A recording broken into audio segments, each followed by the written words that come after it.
Hello students, welcome to the amazing platform of commerce वाला। मैं हूं आपका mathematics coach Ashish Bhatia. Students, आज की वन शॉट सीरीज में हम लोग चैप्टर जो कवर अप कर रहे हैं वो सिर्फ कोर मैथ्स वाले स्टूडेंट्स के लिए है। अप्लाइड मैथ्स के सिलेबस में ये चैप्टर नहीं है और इस चैप्टर का नाम है बाइनोमियल थ्योरम। बहुत ही अच्छा, बहुत ही इंपॉर्टेंट चैप्टर है। और इस बार सबसे अच्छी बात यह है इस चैप्टर में कि जो सिलेबस है वो बहुत ही कम है। तो ये मान लीजिए बहुत ही छोटी वीडियो होने वाली है आपकी, बिकॉज एक ही एक्सरसाइज, अगर मैं एनसीईआरटी के पॉइंट ऑफ व्यू से बात करूं तो सिर्फ एक ही एक्सरसाइज, एक ही टॉपिक आपके पास आने वाला है। जो दूसरा टॉपिक है इस चैप्टर का वो इस बार डिलीटेड है और पूरे चैप्टर में सिर्फ दो ही टॉपिक थे। ठीक है, तो यानी कि वीडियो बहुत छोटी होगी, बहुत सिंपल होगी और सिलेक्टेड क्वेश्चंस ही है हमारे पास। तो अराउंड 9 क्वेश्चंस के अंदर ये पूरी वीडियो जो है हमारी कंप्लीट हो जाएगी और 7 चैप्टर भी आपको कवर हो जाएगा जितना आपके पास इस साल सिलेबस में है। अब ये चैप्टर की अगर मैं बात करूं बेटा, ये चैप्टर एक जनरल चैप्टर है जो आपके हर एक चैप्टर में कहीं ना कहीं काम आता है। इस चैप्टर को आप लोग बेसिक फॉर्म में आइडेंटिटीज में पढ़ चुके हो क्लास 9th और 10th में। आपने ए प्लस बी का होल स्क्वायर पढ़ा होगा, ए प्लस बी का होल क्यूब पढ़ा होगा, ए माइनस बी का होल क्यूब पढ़ा होगा। वहां पर जो इसकी आइडेंटिटीज हम याद करते थे वो एक्चुअली डिराइव हुई है हमारे पास इसी चैप्टर के बेस पे।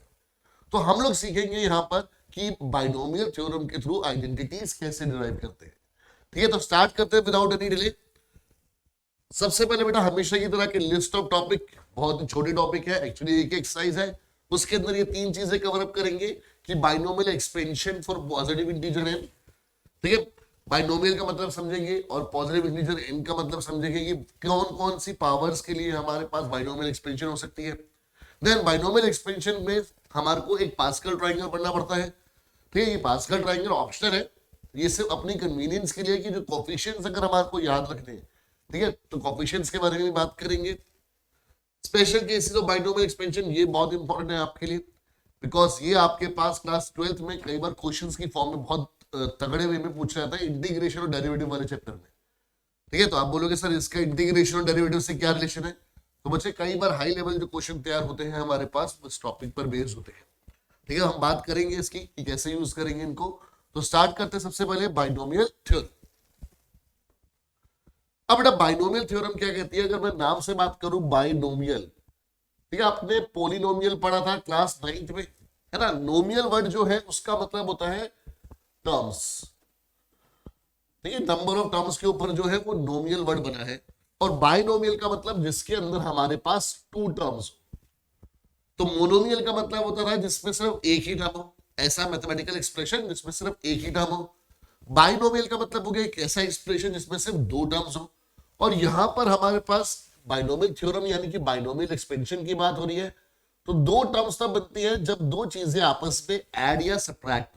अगर 2 चीजें आपस में मल्टीप्लाई या डिवाइड हो रही होती है तो वो एक ही टर्म होती है, वो मोनोमियल का एग्जांपल है, ना कि बाइनोमियल का।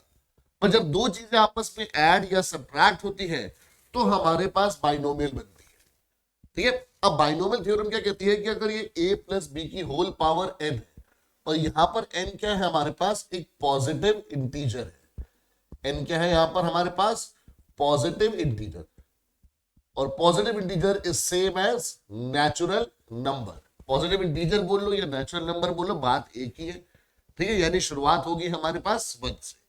ठीक है, 0 में आप पॉजिटिव इंटीजर नहीं काउंट करते because 0 is neither positive nor negative.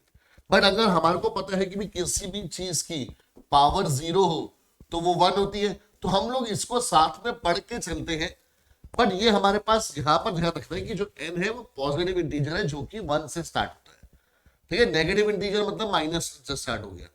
But 0 की बात करें तो बेटा 0 is neither positive nor negative. ठीक है, तो ये a plus b whole raised to power 0 हमारे पास 1 होता है। तो यानी कि जो बाइनोमियल थ्योरम है हमारे पास वो होती है जब n की वैल्यू 1 से शुरू होती है। अब अगर n हमारे पास एक पॉजिटिव इंटीजर नहीं है, दैट मींस वो एक हमारे पास कोई फ्रैक्शन में आ गया, डेसिमल में आ गया, तो उसकी भी एक्सपेंशन होती है हमारे पास, बट वो अभी हमारे लेवल पर नहीं है, वो हमारे कोर्स में नहीं है। ठीक है, तो हम बात करें अगर बाइनोमियल थ्योरम की या फिर बाइनोमियल एक्सपेंशन की, तो हम लोग बात कर रहे हैं किसकी, a plus b whole raised to power 1 की, a plus b whole raised to power 2 की and a plus b whole raised to power 3 की। एंड सेम वे में a minus b whole square a minus b whole cube की भी। ठीक है, तो जब दो टर्म्स आपस में ऐड या सब्ट्रैक्ट हो और उनकी कोई होल पावर हो सच दैट होल पावर एक नेचुरल नंबर है, तो मतलब हम बात कर रहे हैं बाइनोमियल थ्योरम की। अब बेटा किसी की भी पावर 1 है तो वापस आपको वही चीज मिलेगी, a प्लस बी का होल स्क्वायर आपको पता है it is a square plus 2ab plus b square. a plus b का होल क्यूब आपको पता है a cube plus b cube plus 3ab। आप इसको ऐसे याद करते हैं और इसी को आप लोग ऐसे भी याद करते हैं, a cube plus b cube plus 3a square b plus 3ab square. ठीक है, तो दोनों फॉर्म में। बट ये सारी चीजें आई कहां से? तो ये सारी चीजें जो हमारे पास डिराइव हुई है वो बाइनोमियल थ्योरम से डिराइव हुई। तो पढ़ते हैं फटाफट बच्चे की बाइनोमियल थ्योरम क्या होती है। तो बाइनोमियल थ्योरम क्या कहती है, अगर कोई भी दो टर्म्स आपस में ऐड हो रही है और उसकी होल पावर एक इंटीजर है, पॉजिटिव इंटीजर या एक नेचुरल नंबर है, तो it is given by NC0। ये NC0 बेटा आपका कॉम्बिनेशन वाला NCR वाला है, ठीक है, जिसकी वैल्यू होती है n factorial upon n minus r factorial into r factorial.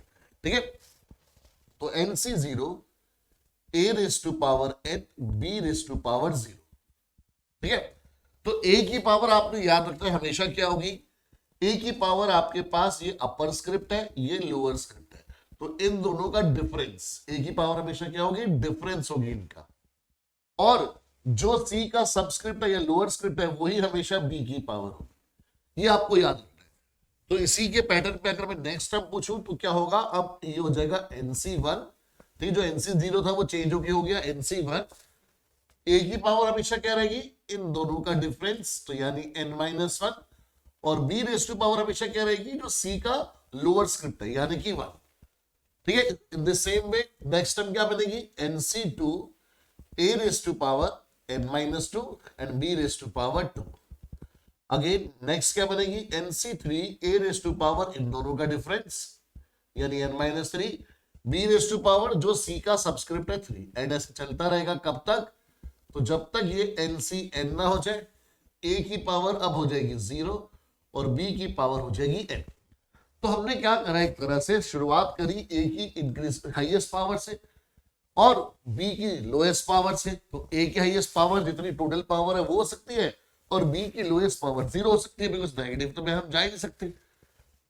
तो ये हमारे पास क्या हो रहा है, a की पावर कम होती जा रही है और b की पावर बढ़ती जा रही है, यानी कि एक जो टर्म है हमारे पास उसकी पावर कम होती जा रही है और दूसरे की पावर बढ़ती जा रही है। ठीक है, तो ये बेटा हमारे पास एक फॉर्मूला तैयार होता है बाइनोमियल एक्सपेंशन का।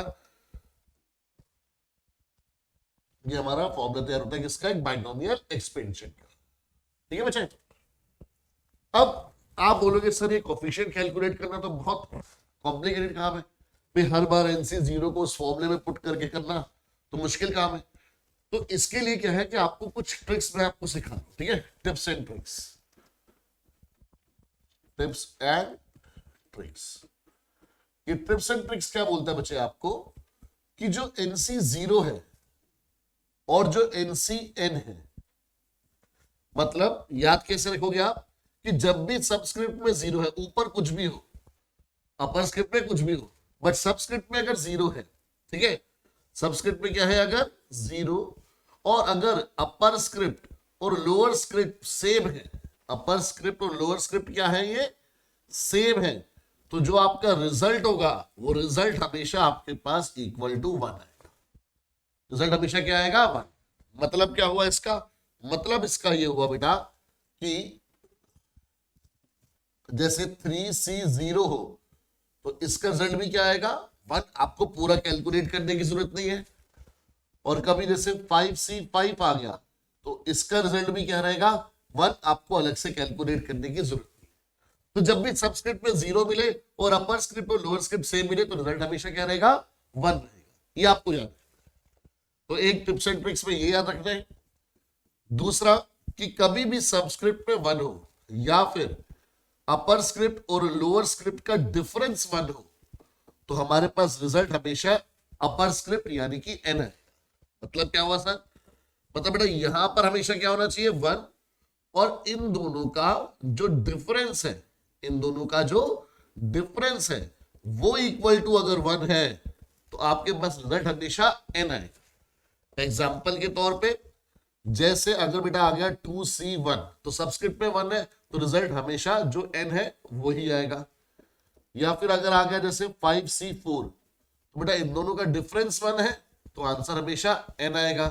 जैसे 3C2 आ गया दोनों का डिफरेंस 1 है तो आंसर n आएगा।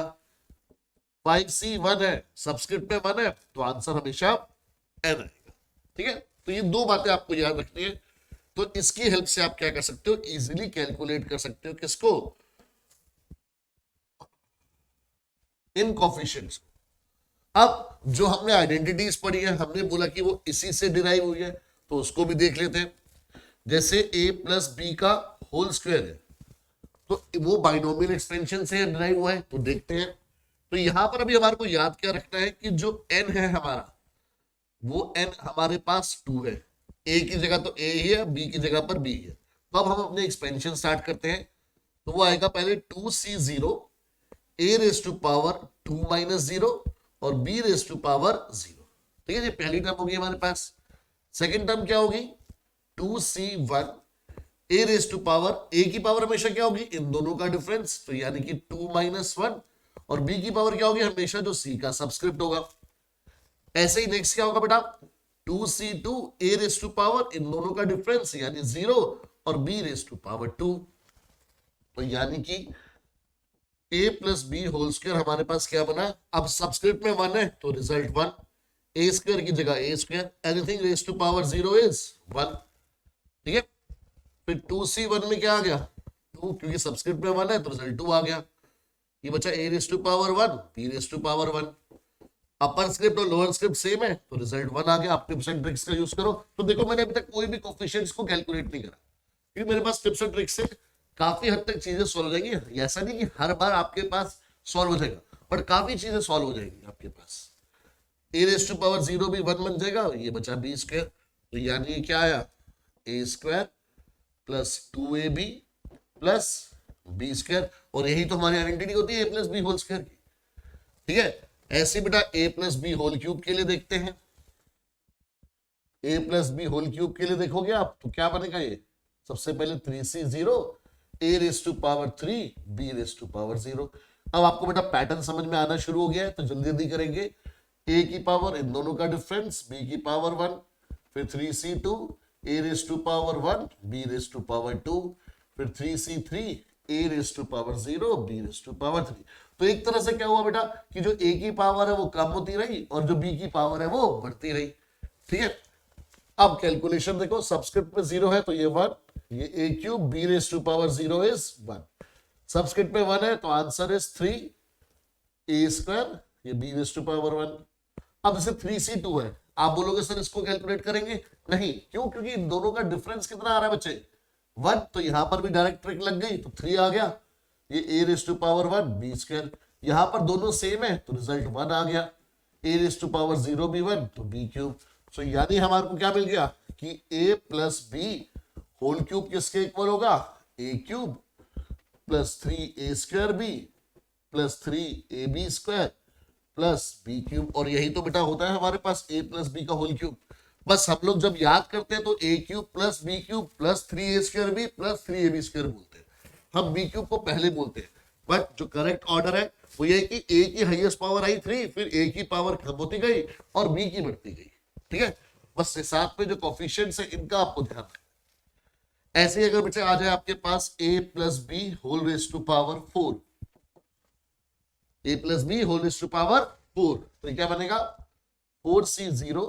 ठीक है, a raise to power 4 b raise to power 0 plus 4C1 a raise to power 3 b raise to power 1 plus 4C2 a raise to power 2 b raise to power 2, 4C3 a raise to power 1 b raise to power 3 plus 4C4 a raise to power 0 b raise to power 4। ठीक है, अब आपको pattern पता चल गया तो आप easily उसको कर सकते हैं।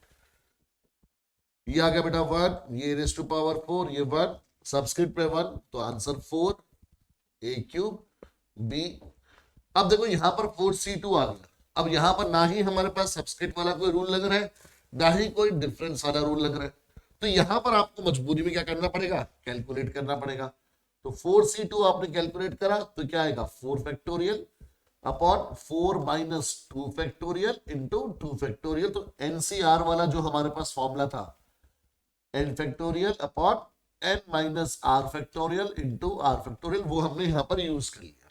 ठीक है, अब इसको कैलकुलेट कर लो। 4 फैक्टोरियल को आप 4 इंटू 3 इंटू 2 फैक्टोरियल लिख सकते हो। ये 4 माइनस 2 बना 2 फैक्टोरियल, और ये जो दूसरे वाला 2 फैक्टोरियल था ये बना 2 2 1 जा 2 2 जा, तो 3 2 जा 6 आ। तो 4c2 कितना आता है जी 6। ठीक है, तो आप याद भी रख सकते हो इसको कि हमेशा की वही 4c2 कितना आता है 6। अब यहां पे रूल लग गया क्योंकि दोनों का डिफरेंस 1 है, तो रिजल्ट क्या आएगा n और ए बी क्यूब, ये 1 और a b raise to power 4। तो दैट मीन्स आज आपको a plus b whole power 4 का फॉर्मूला भी पता चल गया। That is a4 plus 4 a cube b plus 6 a square b square plus 4 a b cube plus b raise to power 4। ठीक है, तो आज तक आपको जो होल क्यूब तक फॉर्मूले पता थे, अब वो आपको पावर 4 में भी पता लग गए। तो ये बेटा हमारे पास हेल्प हो जाती है बाइनोमियल एक्सपेंशन से। ऐसी पावर अगर 6 आ जाए 7 आ जाए तो आप उसको आराम से कैलकुलेट कर सकते हो। जो डिफिकल्टी लेवल आएगा वो डिफिकल्टी लेवल हमेशा कहाँ आएगा, वो आपके पास इन कोफिशिएंट्स को कैलकुलेट करने में आएगा। तो इन कोफिशिएंट्स को या तो देखो जहां जहां ट्रिक लग सकती है वहां पर आप ट्रिक लगा सकते हो। ठीक है, और जहां जहां पर हमारे पास नहीं ट्रिक है तो आप उसको पूरे फॉर्मूले के थ्रू कैलकुलेट कर सकते हो। बट इससे भी अगर बचना है हमारे को, तो हमारे पास एक बहुत ही अच्छी चीज होती है जिसको हम लोग बोलते हैं पास्कल्स ट्रायंगल। इसको हम क्या बोलते हैं, पास्कल्स ट्रायंगल।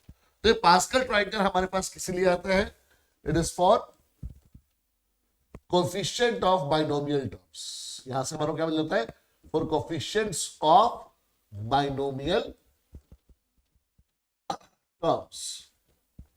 कैसे मिल जाता है, तो ये आप रफ में बना के, मतलब आपको अगर कोई मान लो पावर जैसे 4 तक आ गई तो आपको पता है इजी है, जल्दी कैलकुलेट हो जाएगा।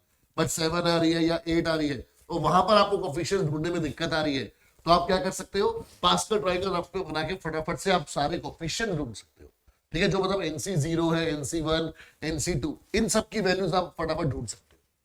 तो क्या करना है बेटा पास्कल ट्रायंगल में, पास्कल ट्रायंगल में यहाँ पे सबसे पहले आएगा पावर, कि पावर क्या है, और यहां पर आ जाएगा कि कोफिशिएंट्स क्या है। तो याद रखना बेटा कि पास्कल ट्रायंगल सिर्फ कोफिशिएंट्स की वैल्यू देता है, पूरी टर्म की वैल्यू नहीं देता। तो जो हमारे पास जैसे अगर पर होल सपोज करो पावर 6 है, तो जो ये 6C0, 6C1, 6C2, 6C3 इस तरह से जो आ रहे हैं, ये इनकी वैल्यूज हमारे को मिलेगी। ठीक है, पूरी टर्म की वैल्यू नहीं मिलेगी। अब कैसे मिलेगी वो देखते हैं। तो पावर हम लोग स्टार्ट करें 0 से, हालांकि हम पावर n में पॉजिटिव इंटीजर बोलते हैं तो 0 वहां नहीं आएगा, बट 0 से एक पैटर्न बनना शुरू हो जाता है, तो इसलिए हम लोग स्टार्ट कर रहे हैं 0 से।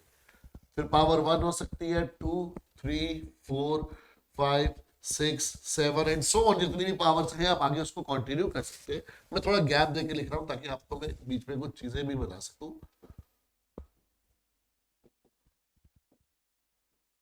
ठीक है, आप 8 9 जहां तक जाना चाहे जा सकते हैं। ठीक है, अब देखो ध्यान से बेटा का, देखो किसी की भी होल पावर 0 है, जैसे मैं अगर a प्लस बी की ही बात करूं, इसकी होल पावर 0 तो पूरा ही आंसर बना रहे हैं, तो यानी यही कोफिशिएंट है, यही टर्म का आंसर है ना। तो 0 पावर है तो कोफिशिएंट सिर्फ 1 ही आएगा। अब आपने क्या करना है, यहां पर लिख दिया 1 और यहां पर भी लिख दिया 1। ठीक है, अगर 0 आप नहीं भी लिखोगे तो भी चलेगा, बट एक पैटर्न सुंदर सा बन जाता है सर्विस। अब अच्छा, अगर a प्लस बी की होल पावर 1 है तो ये तो हमारे को पता है a प्लस बी रहेगा, तो जो फर्स्ट टर्म का कोफिशिएंट है मतलब a को छोड़ के वो 1 है, फर्स्ट टर्म के आगे कुछ नहीं है मतलब 1 है। सेकंड टर्म b है, उसके आगे भी कुछ नहीं है, तो यानी दोनों के कोफिशिएंट्स क्या है 1। तो एक तरह से आप बोल सकते हो कि ये हमारे पास वैल्यू होगी किसकी 1C0 की, और ये भी वैल्यू किसकी होगी 1C1। ये हमारे को पता लग गया कोफिशिएंट्स की वैल्यू है। बट अगर पावर 2 है तो कोफिशिएंट कैसे बनेंगे, पहला कोफिशिएंट रहेगा 1, नेक्स्ट कोफिशिएंट इन दोनों का सम यानी कि 2, और लास्ट कोफिशिएंट ये रहेगा 1। ठीक है, तो पहला coefficient as it is, next coefficient इन दोनों का सम, फिर next coefficient as it is. ऐसे ही पावर 3 में फर्स्ट कोफिशिएंट क्या रहेगा 1, नेक्स्ट कोफिशिएंट इन दोनों का सम यानी कि 3, नेक्स्ट कोफिशिएंट इन दोनों का सम यानी 3, और लास्ट कोफिशिएंट 1। जब हम बात करेंगे लास्ट कोफिशिएंट, इसका मतलब क्या है कि जैसे ये पहला कोफिशिएंट है, मतलब ये 3C 0 की वैल्यू है। ये हमें पता है जब सबस्क्रिप्ट में 0 आता है तो रिजल्ट 1 आता है, तो जी वेरीफाई भी हो रहा है। ये 3C 1 की वैल्यू है, ऐसे ही ये 3C 2 की वैल्यू है और ये 3C 3 की वैल्यू है। ठीक है, ऐसे ही यहां पर ये 2C 0 की वैल्यू थी, ये 2C 1 की वैल्यू थी और ये 2C 2 की वैल्यू। तो इस तरह से बेटा आपको सारे कोफिशिएंट्स मिल सकते हैं आराम से। आपको पता लग गया कि पावर 4 में पहला कोफिशिएंट क्या होगा 1, नेक्स्ट कोफिशिएंट क्या होगा 4, नेक्स्ट कोफिशिएंट क्या होगा 6, नेक्स्ट कोफिशिएंट क्या होगा 4, नेक्स्ट कोफिशिएंट क्या होगा 1। यही हमने देखा था 1 4 6 4 1 आया था ना कोफिशिएंट हमारे पास, जब हमने a प्लस बी की होल पावर 4 की थी। पहला कोफिशिएंट 1 आया, दूसरा 4 6 4 1, है ना। तो यहां से हमारे पास वो बहुत इजीली कैलकुलेट होते हैं। पावर 5 है तो पहला 1, नेक्स्ट 5, नेक्स्ट 10, नेक्स्ट 10, नेक्स्ट 5 और लास्ट 1। पावर 6 है तो 1 6 15 20 15 6 1। इस तरह से बेटा चलता रहेगा। अब जितने मर्जी टर्म्स हो आप आराम से बना सकते हो। 7 के लिए भी देख लो 1 7 21 35 35 21 7 और 1। तो अगर आपसे पूछे जी क्या है तो आप बोल सकते हो कि ये 7C 0 की वैल्यू है, ये 7C 1 की वैल्यू है, ये 7C 2 की वैल्यू है एंड सो ऑन। हमारे पास सारे कोफिशिएंट्स आ गए। ठीक है, तो अगर पावर हमारे पास 7 भी आ जाए तो हमारे को कोफिशिएंट निकालने में अब टाइम वेस्ट नहीं करना, फटाफट हो। अब अगर आप कुछ क्विक ऑब्जर्वेशंस देखो बेटा, ठीक है, जो ग्रीन पेन है वो क्या डिनोट करेगा क्विक ऑब्जर्वेशंस। क्या ऑब्जर्वेशंस आ रही है बेटा हमारे पास? पहली चीज कि जो वैल्यू हमारे पास फर्स्ट की है वो ही लास्ट की है। दैट मीन्स आप बोल सकते हो कि जो फर्स्ट कोएफिशिएंट है हर बार वो किसके इक्वल है? लास्ट कोएफिशिएंट के। और वो हर बार किसके इक्वल है? 1 के। अब देखो फर्स्ट कोएफिशिएंट लास्ट कोएफिशिएंट दोनों सेम और 1। फर्स्ट कोएफिशिएंट लास्ट कोएफिशिएंट, ठीक है, सारे क्या है 1 है। अब जो सेकंड कोएफिशिएंट है, सेकंड कोएफिशिएंट है वो किसके इक्वल है? वो सेकंड लास्ट कोएफिशिएंट के इक्वल है। सेकंड कोएफिशिएंट किसके इक्वल है? सेकंड लास्ट के। देखो ध्यान से बेटा, इधर देखो, जैसे ये सेकंड कोएफिशिएंट है, ये सेकंड लास्ट है, ये सेकंड कोएफिशिएंट है, ये सेकंड लास्ट है, ये सेकंड कोएफिशिएंट है, ये सेकंड लास्ट है। इसी तरह से थर्ड कोएफिशिएंट किसके इक्वल है? और सेकंड कोएफिशिएंट इक्वल होगा हमेशा second coefficient, second last coefficient के, और वो इक्वल होगा हमेशा n के जो होल पावर है। जैसे पावर अगर 3 थी तो last second coefficient 3, second last भी 3। पावर 4 है तो सेकंड कोएफिशिएंट 4, सेकंड लास्ट भी 4। पावर 5 है तो सेकंड कोएफिशिएंट 5, सेकंड लास्ट भी 5 एंड सो ऑन। अब जो थर्ड कोएफिशिएंट है वो किसके इक्वल होगा? वो इक्वल होगा थर्ड लास्ट कोएफिशिएंट के। बट उसकी वैल्यू एक फिक्स नहीं है, वो आपको कैलकुलेट करनी पड़ेगी, चाहे पास्कल ट्रायंगल से करो आप, चाहे वो आप फॉर्मूले के थ्रू करो। पैटर्न के लिए आप देख सकते हो कि देखो ये थर्ड कोएफिशिएंट है, ये थर्ड लास्ट है, ये थर्ड कोएफिशिएंट है, ये थर्ड लास्ट है, ये थर्ड कोएफिशिएंट है, ये थर्ड लास्ट है। ऐसे फोर्थ कोएफिशिएंट फोर्थ लास्ट के इक्वल होगा एंड सो ऑन। ठीक है, तो ये एक बड़ा बहुत इंपॉर्टेंट पैटर्न मिला हमारे को। एक ऑब्जर्वेशन हमारे को और मिली कि जब पावर 0 थी तो एक टर्म आई। ये सारे कोएफिशिएंट्स है, कोएफिशिएंट किसके? टर्म्स के। पावर 1 है तो 2 टर्म्स आएंगी, ये उनके कोएफिशिएंट्स हो गए। पावर 2 है तो 3 टर्म्स आएंगी और ये उनके कोएफिशिएंट हो गए। तो यानी अगर पावर हमारे पास n है, अगर हमारे पास पावर इक्वल टू n है तो जो नंबर ऑफ टर्म्स है वो कितनी आएगी? हमेशा एक ज्यादा, हमेशा एक ज्यादा। ये बेटा आपको याद रखना है। तो ये 2 हमारे पास टिप्स एंड ट्रिक्स है जो आपको याद रखनी है अच्छे से। ठीक है बच्चों लोग, तो ध्यान से बेटा इन सारी चीजों को आपने समझना है और अब इनका यूज देखेंगे हम। ठीक है, आप कोई भी पावर कैलकुलेट कर रहे हो सीधे कोएफिशिएंट्स वाला पास्कल ट्रायंगल याद रखो, आप किसी की भी वैल्यू आराम से निकाल सकते हो। ठीक है, देन कुछ क्वेश्चंस के थ्रू समझते हैं बेटा। जैसे आपको क्वेश्चन दे रखा है कि 2x प्लस 3y की होल पावर 5, अब आपको इसको एक्सपेंड करना है। तो हमें पता है कि भाई होल पावर 5 है यानी पॉजिटिव इंटीजर है, तो हम लोग बाइनोमियल थ्योरम लगा सकते हैं। बिकॉज पावर 5 को अगर आप whole cube into whole square करोगे, आप इसको ऐसे भी तो लिख सकते हो कि भाई 2x प्लस 3y का होल क्यूब, ये आपको पता है, और 2x प्लस 3y का होल स्क्वायर, और फिर दोनों के रिजल्ट को मल्टीप्लाई कर दो। तो यार सोचो कितना कॉम्प्लिकेटेड काम हो जाएगा, तो उसमें हम लोग नहीं पढ़ रहे हैं। क्लियर? तो ये क्या बनेगा हमारे पास 5c0 2x raise to power 5। अब a हमारे पास हो गया 2x और b हो गया हमारे पास 3y। ठीक है, तो ये हो गया फिर 3y की पावर 0। ऐसे ही 5c1 2x raise to power 4। अब जो फर्स्ट टर्म है उसकी पावर कम होती जाएगी, जो सेकेंड टर्म है उसकी पावर बढ़ती जाएगी, और कोफिशिएंट्स तो हमारे पैटर्न में चलते रहेंगे। फिर 5c2 2x raise to power 3 और 3y raise to power 2। 5c3 3x 2x raise to power 2 3y raise to power 3, फिर plus 5c4 2x whole raised to power 1 3y whole raised to power 4, and at last 5c5 2x raised to power 0 and 3y raised to power 5। ठीक है, तो ये हमने binomial expansion लिख दी। अब इसी को सॉल्व करना है। 5c0 हमें पता है पहला कोएफिशिएंट हमेशा 1 होता है, ये हो जाएगा 32x raised to power 5 और ये 1। 5c1 हमें पता है हमेशा 5 होता है, ये हो जाएगा 16x raise to power 4 into 3y। 5c2 हमारे पास होता है 10, 5c2 इज 10 ना, आप इसको कैलकुलेट कर सकते हो। 5c2 इज 10, 5c3 भी 10 होता है। 5c2 10, ये हो गया हमारे पास 8x क्यूब और 9y स्क्वायर। 5c3 भी 10 होता है, तो ये आ जाएगा 4x स्क्वायर और ये 27y क्यूब। 5c4 इन दोनों का डिफरेंस 1 है, तो हमारे को पता है 1 आएगा। ये हो गया 2x, ये हो गया 81y raise to power 81y raise to power 4। ठीक है, बिकॉज 3 रेज टू पावर 4 81 हो गया, ये हो गया 1, ये भी हो गया 1, और 3 रेज टू पावर 5 हो गया 243 और y रेज टू पावर 5। अब आपको बस इसको सिंप्लीफाई करना है, आपके पास आंसर आ गया।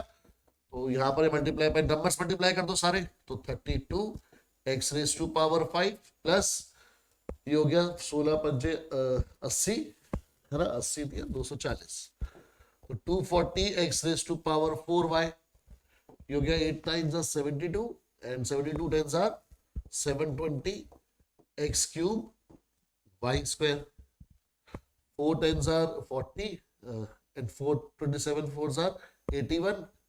No, it's not 81. 27 4s are 108 and into 10, so 1080 x square y cube, then 81 2s are 162 x y raised to power 4, and last is 243 y raised to power 5. So this will be our answer. Fine, तो इस तरह से हमने बेटा इसको expand कर दिया।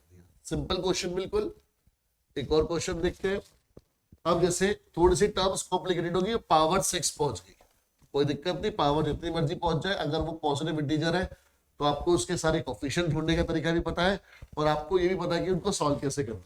तो मैं डायरेक्टली लिखता हूं बेटा कि x plus 1/x whole raise to power 6 would be 6c0 x raise to power 6 1/x raise to power 0, फिर 6c1 x raise to power 5 1/x raise to power 1, फिर 6c2 x raise to power 4 1/x raise to power 2, फिर 6c3 x raise to power 3 1/x raise to power 3, 6c4 x raised to power 2 1/x raised to power 4, then 6c5 x raised to power 1 1/x raised to power 5, and at last 6c6 x raised to power 0 और 1/x raised to power 6। आप एक चीज बेटा और observe कर सकते हैं कि हर टर्म में जो टोटल पावर्स है उनका जो सम है वो हमेशा आपके पास टोटल पावर के इक्वल होगा। जो एक्सपेंशन की होल पावर है। ऐसे देखो यहां पर और यहां पर सम कितना आया जी, यहां पर और यहां पर जो दोनों टर्म्स है उनकी जो पावर्स है उनका जो सम आएगा वो हमेशा कितना होगा, होल पावर n के। ठीक है, आप कभी भी देख लेना कि वो जो सम है वो हमेशा होल पावर n के ही बराबर है। ठीक है, चलिए जब इसको हम एक्सपैंड कर देते हैं तो ये बना 1x⁻6 और ये 1, ये 6 हो गया। अब आपको पता है क्यों 6 हो रहा है, तो इस पर हम लोग टाइम वेस्ट नहीं करेंगे। इंटू 1/x, ये कैंसिल आउट हो गया, ये 4। 62 हमारे पास कितना हो जाता है, 62 हो जाता है हमारे पास 15। ठीक है, वरना आप पास्कल ट्रायंगल के थ्रू देख सकते हैं 15 और वो 20। ठीक है, तो हो गया 15x⁴ इंटू 1/x², ये कैंसिल आउट हो गया तो 2 पावर बची। 63 हमारे पास होता है 20। ठीक है, तो ये हो गया x³ इंटू 1/x³, दोनों ही कैंसिल आउट हो गए। 64 वापस 15 होता है, ये x² इंटू 1/x⁴। ठीक है, 65 होता है 6x इंटू 1/x⁵। फिर हमारे पास आ जाएगा लास्ट वाला, इधर ही कर देते हैं 1 इंटू 1/x⁶। ठीक है, हमने एक्सपेंशन को सिंप्लीफाई कर दिया और लास्ट में बस हम लोग अब रिजल्ट कर लिख रहे हैं final. x⁶, 6x⁴, 15x² plus 20 plus 15/x² plus 6/x⁴ and 1/x⁶, and this is our answer। ठीक है, तो आपको बेटा बाइनोमियल थ्योरम को एक्सपैंड करना, बाइनोमियल एक्सपेंशन को एक्सपैंड करना आ गया है। ठीक है, अब हम देखते हैं कि अभी तक जितने क्वेश्चन हमने देखे उन सब में क्या था कि हमारे पास जो टर्म्स है वो आपस में ऐड होनी थी, मतलब दोनों टर्म्स के बीच में प्लस का साइन था। ठीक है, तो पहला स्पेशल केस हो गया कि अगर हमारे पास a माइनस बी की होल पावर n है तो उसको कैसे सिंप्लीफाई करेंगे। प्लस जो बाइनोमियल थ्योरम है बेटा वो प्लस के लिए, पर अगर होल पावर में आपके साथ सॉरी दोनों टर्म्स के बीच में अगर माइनस साइन है, होल पावर में तो ये नहीं रहेगा, बट अगर दोनों टर्म्स के बीच में प्लस की जगह माइनस आ गया तो आप क्या करेंगे।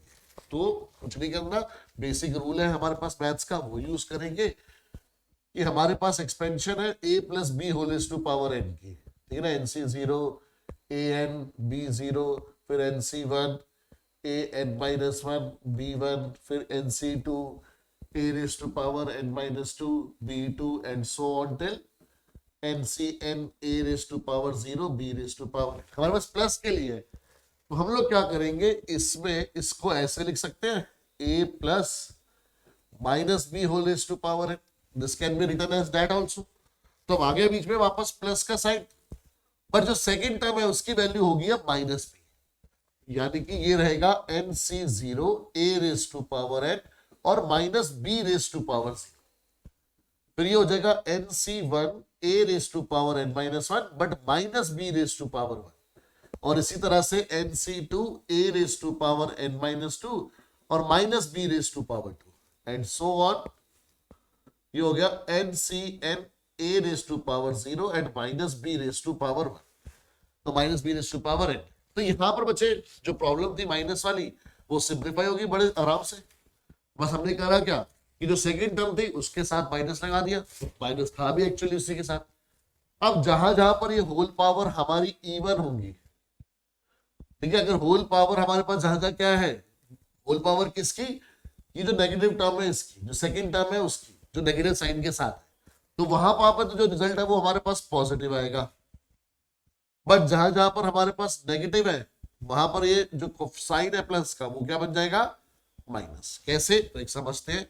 जैसे a minus b whole to power 4 आ गया, तो इसको पहले हमने लिखा a plus minus b whole to power, पहले हम इसको ऐसे लिखेंगे, तो ये बन गया हमारे पास 4c0 a⁻4 माइनस b⁻0, फिर 4c1 a⁻3 minus b⁻1, 4c2 a⁻2 minus b⁻2, 4c3 a⁻1 minus b⁻3, और last 4c4 a⁻0 minus b⁻4। तो हमने एक्सपेंशन कर दी, अब इसको सिंप्लीफाई कर दो। ये आपको पता है 1 आएगा, ये a रेज़ टू पावर 4, ये 1 आएगा बिकॉज होल पावर 0 है, ये 4a³ और ये माइनस b रहेगा, ये 6a² और प्लस b² आएगा, ये 4a और माइनस b³ आएगा, और ये 1 1 और ये plus b raise to power 4 आएगा। तो ये हमारे को मिला a raise to power 4 minus 4a³ b plus 6a² b² minus 4ab³ plus b raise to power 4। तो ये हमारे पास बेटा अगर नेगेटिव टर्म्स है तो यानी कि अगर बीच में माइनस साइन है तो उसकी एक्सपेंशन आ गई। तो माइनस का जो फर्क पड़ता है वो क्या पड़ता है, अगर मैं बोलूं कि जो नेगेटिव का फर्क पड़ा है, इम्पैक्ट पड़ा, वो क्या पड़ा कि जो हमारे पास ऑड पावर वाली टर्म्स है, ऑड पावर टर्म्स, ठीक है, वो हमारे पास नेगेटिव होगी। जैसे फर्स्ट पॉजिटिव सेकंड नेगेटिव, फिर second positive third negative, fourth positive fifth negative, इस तरह से हमारे पास क्या होगा, ऑल्टरनेट चलेगा। ठीक है, ऑड पावर्स वाली। और अगर यहां पे देखोगे तो odd position, sorry even position वाली टर्म्स, इवन पोजीशन वाली टर्म्स क्या होंगी हमारे पास, नेगेटिव। तो आप जैसे मुझे बोलो, जैसे फर्स्ट टर्म हमेशा क्या रहेगी, पॉजिटिव, सेकंड क्या होगी अगर बीच में माइनस आ रहे तो negative, third positive, fourth negative. तो जो इवन पोजीशन वाली, इवन पावर वाली नहीं, इवन पोजीशन वाली टर्म है वो नेगेटिव होगी। तो आप ऐसे भी याद रख सकते हो, या फिर ऐसी टर्म्स जिसमें जो सेकंड टर्म है, odd power of second term अगर हमारे पास है तो वो रिजल्ट हमारे पास नेगेटिव होगा। जैसे b की पावर 1 है तो उसकी टर्म नेगेटिव, यहां पर b की पावर 2 इवन है तो उसके लिए positive, b raise to power 3 है तो सेकंड टर्म है तो उसके लिए नेगेटिव। इस तरह से बेटा चलेगा हमारे पास। ठीक है, तो पहला स्पेशल केस तो ये होगा कि अगर बीच में नेगेटिव साइन है तो क्या होगा।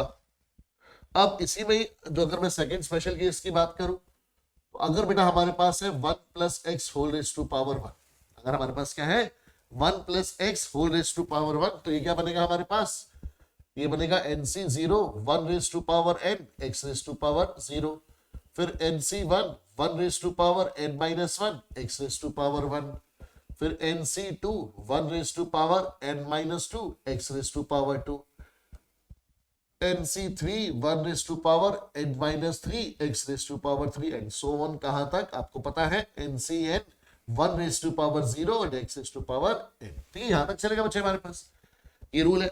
अब अगर देखो ध्यान से, अब आपके पास अगर हमारे पास क्या बोलते हैं x की वैल्यू हो जाए +1, अगर x की वैल्यू क्या हो जाए +1, तो ये क्या बनेगा 1 + 1 whole raise to power n। ये आपके पास, हम इसको सिर्फ NC0 लिख रहे हैं, और 1 की पावर कुछ भी हो वो तो हमारे को पता है कि 1 होगा, और x रेज़ टू पावर 0 भी 1 होगा। तो यानी कि पहली टर्म की वैल्यू आई NC0। अभी हम कोफिशिएंट सॉल्व नहीं कर रहे बिकॉज हम रिजल्ट बनाना चाहते हैं, वो कोफिशिएंट की टर्म्स में बनाना चाहते हैं। फिर ये आएगा NC1 इंटू एक्स, बिकॉज 1 की पावर कुछ भी हो वो तो 1 हो गया, फिर NC2 x², फिर NC3 x³ and so on. कहां तक आएगा ये NC क्या बोलते हैं, NC क्या रहेगा ये n और x raise to power n। अब हमने बोला कि x की वैल्यू 1 पुट करनी है, तो ये हमने 1 पुट कर दी, तो ये तो रह गया NC0, ये हो गया NC1, ये हो गया NC2, बिकॉज 1 का स्क्वायर वापस 1 मिलता रहेगा, NC3 and so on till NCn, और ये आ गया 1 + 1 यानी 2 रेज़ टू पावर n। तो हमारे पास बच्चे 2 रेज़ टू पावर n का फॉर्मूला आ गया। तो यानी अगर सारे ये बहुत इंपॉर्टेंट रिजल्ट है, ये बहुत जगह काम आता है आपको, और जेई वालों के लिए तो बहुत ज्यादा इंपॉर्टेंट है, और कॉमर्स वालों के लिए ये बेटा आपका यूज होता है सीक्वेंस सीरीज के अंदर भी यूज होता है और डेरिवेटिव के अंदर भी यूज होता है जब एमसीक्यू टाइप क्वेश्चंस आते हैं। ठीक है, तो बड़े ध्यान से समझना है इसको। तो 2 रेज़ टू पावर n, अगर NC0 NC1 NC2 NC3 and so on, सिर्फ कोफिशिएंट्स आपस में ऐड हो रहे हैं, सारे अगर कोफिशिएंट आपस में ऐड हो रहे हैं वो, तो रिजल्ट हमेशा किसके इक्वल आएगा, 2 रेज़ टू पावर n के। और इसी में ही बच्चे अगर आप x की वैल्यू -1 कर दो तो ये बन जाएगा 1 - 1 रेज़ टू पावर n। ठीक है ना, इसमें हमने पुट कर दी। ठीक है, तो ये क्या बनेगा हमारे पास NC0, 1 तो हट चुका है।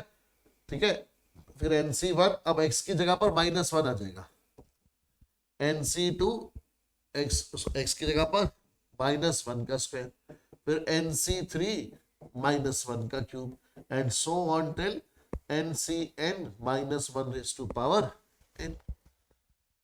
ठीक है, तो यानी ये रिजल्ट हमारे पास क्या आएगा, ये तो हो गया जी 0। तो अगर जो कोफिशिएंट्स हैं वो फर्स्ट पॉजिटिव और फिर ऑल्टरनेट साइन चेंज हो रहा है और इस तरह से आपस में है, तो वो जो रिजल्ट आएगा हमेशा वो क्या आएगा, इक्वल टू 0। तो रिजल्ट हमेशा क्या आएगा ऐसे में, इक्वल टू 0।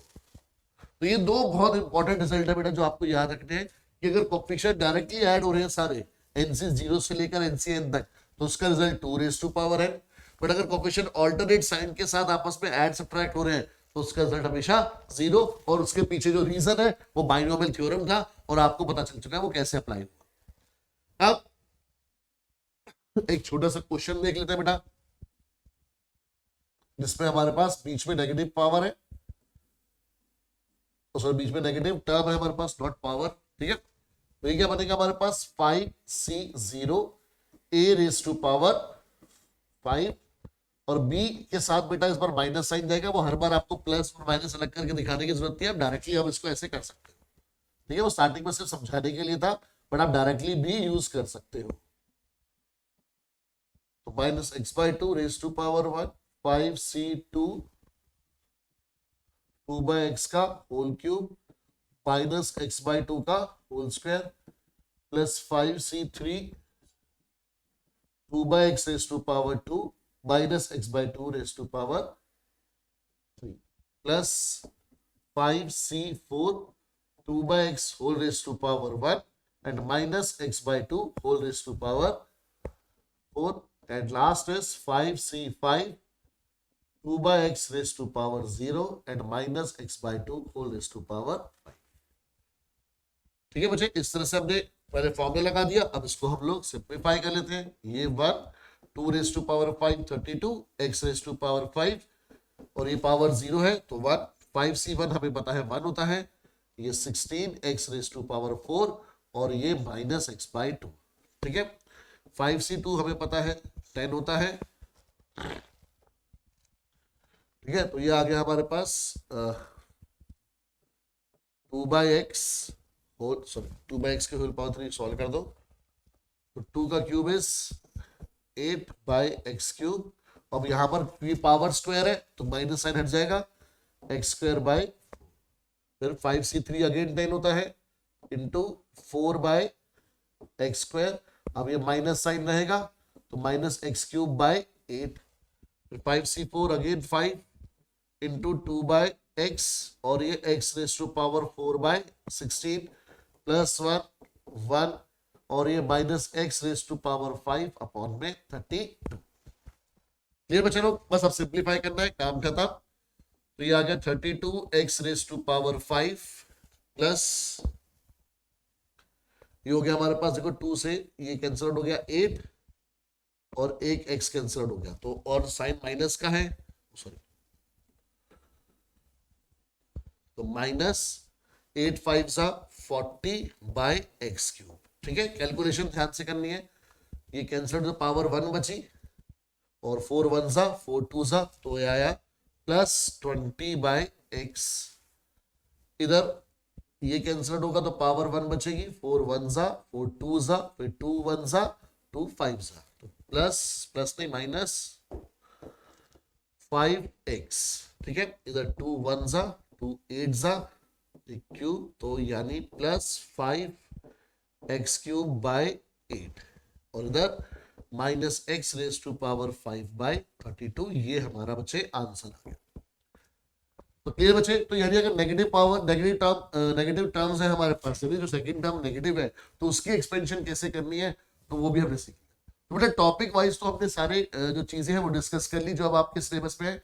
अब हम बात करेंगे सारे इंपॉर्टेंट क्वेश्चंस के एनसीईआरटी से जो इन्हीं टॉपिक से आएंगे। तो आप इसका स्क्रीनशॉट लीजिए, फिर हम लोग क्वेश्चन स्टार्ट करते हैं। स्टूडेंट्स, हमने बेस तो इस चैप्टर का अच्छे से समझ लिया। अब जो इंपॉर्टेंट क्वेश्चंस हमारे पास एनसीईआरटी से हैं, चाहे लिमिटेड क्वेश्चंस है, बिकॉज टॉपिक आपको पता है काफी सारा रिड्यूस हो चुके हैं, सिलेबस काफी सारा डिलीट हो चुका है, बट फिर भी जो क्वेश्चंस हमारे पास फर्स्ट एक्सरसाइज पे इंपॉर्टेंट क्वेश्चंस है उनको मैं आप सबको जरूर करवाऊंगा। तो जैसे कि ये क्वेश्चन है हमारे पास कि जिसमें आपको इवेल्युएट करना है 101 raise to power 4, but binomial theorem use करके, मतलब आप डायरेक्टली मल्टीप्लाई करके इसको नहीं लिखेंगे, बट बाइनोमियल थ्योरम का यूज करके आपको इसको सॉल्व करना है। तो बाइनोमियल थ्योरम के लिए हमें पता है कि बेटा इसको हमारे को दो टर्म्स में बनाना होगा, और ऐसे बहुत सारे क्वेश्चन आप लोग क्लास 9th में भी कर चुके हैं जहां पर आपको आइडेंटिटीज का यूज करके इनको सॉल्व करना होता था। तो मैं 101 को लिख सकता हूं 100 प्लस 1 रेज टू पावर 4। अब ये हमारा एक बाइनोमियल टर्म बन गया, ठीक है, जिसमें दो टर्म्स है ए और बी, और जो पावर है वो एक पॉजिटिव इंटीजर है। तो यहां पर मैं बाइनोमियल एक्सपेंशन यूज कर सकता हूं। तो बाइनोमियल एक्सपेंशन यूज करूंगा तो ये बनेगा n हमारे पास यहां पर 4 हो गया, 4c0 a raise to power 4, b जो कि 1 है इस समय, रेज टू पावर 0। आपको पता है a की पावर हमेशा इन दोनों का डिफरेंस, और b की पावर हमेशा जो c का सबस्क्रिप्ट r होगा हमेशा वो ही होगी। तो ये बनेगा आपके पास नेक्स्ट 4c1। तो अब a जो कि 100 है उसकी पावर 4 माइनस 1 यानी 3, b जो कि 1 है उसकी पावर c का सबस्क्रिप्ट यानी 1। Similarly 4c2 100 raise to power 2, इन दोनों का difference, and 1 raise to power 2 c का सबस्क्रिप्ट। फिर 4c3 100 रेज टू पावर 4 माइनस 3 यानी कि 1, एंड 1 रेज टू पावर 3 यानी c का subscript, and last term would be 4c4। जब एनसीआर में n और r इक्वल हो जाते हैं वो हमारी लास्ट टर्म हो जाती है। तो 100 raise to power 4 minus 4 0, and b यानी कि 1 रेज टू पावर 4 जो कि c का सबस्क्रिप्ट है। तो अब ये बनेगा बच्चे हमारे पास, आपको सिखाया बेटा जब भी सबस्क्रिप्ट में c के 0 हो तो रिजल्ट हमेशा होता है 1। 100 रेज टू पावर 4 का मतलब हो गया कि आपके पास ये 8 जीरोस हो जाएंगी, 1 2 3 4 5 6 7 8, और एनीथिंग रेज टू पावर 0 तो हमेशा 1 होता है।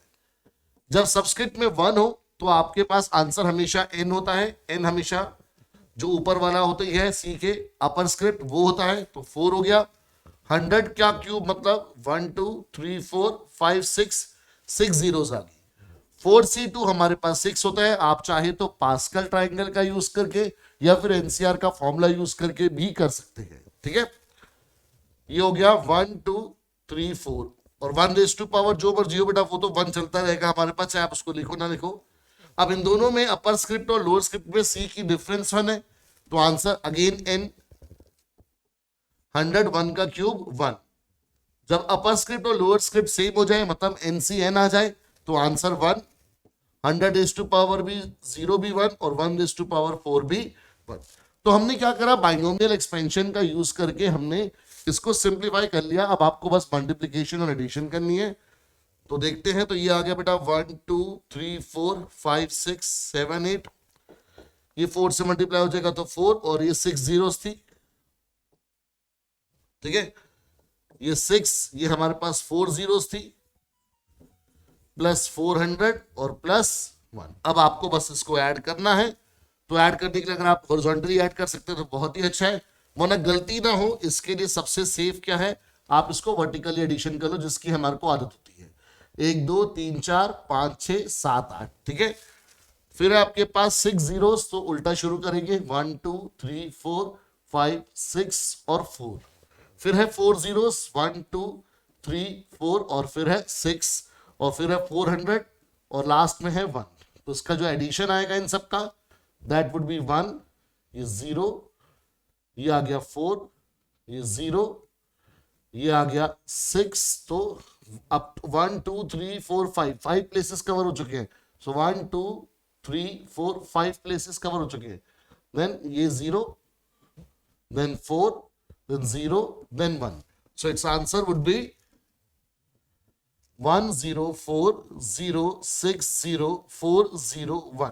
तो ये हमारा बेटा फाइनल आंसर आया है। अगर आपको क्रॉस चेक करना है तो आप लोग कैलकुलेटर से भी 101 की पावर 4 निकाल के अपने आंसर को क्रॉस चेक कर सकते हैं।